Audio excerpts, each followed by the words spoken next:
If you get a mass airflow sensor that's bad in Nissan Versa, that is,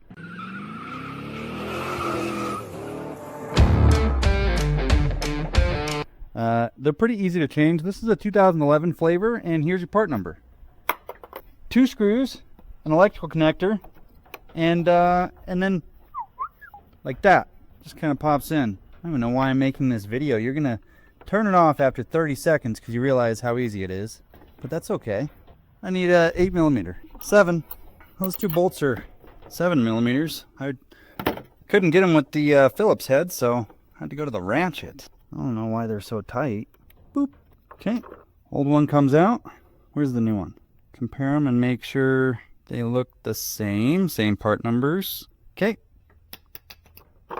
New one goes in. That's it. Put the 2 bolts on, the connector. All done. It's not even an 8. All that work. I think it's a quarter. Not a quarter. You think it's a 7?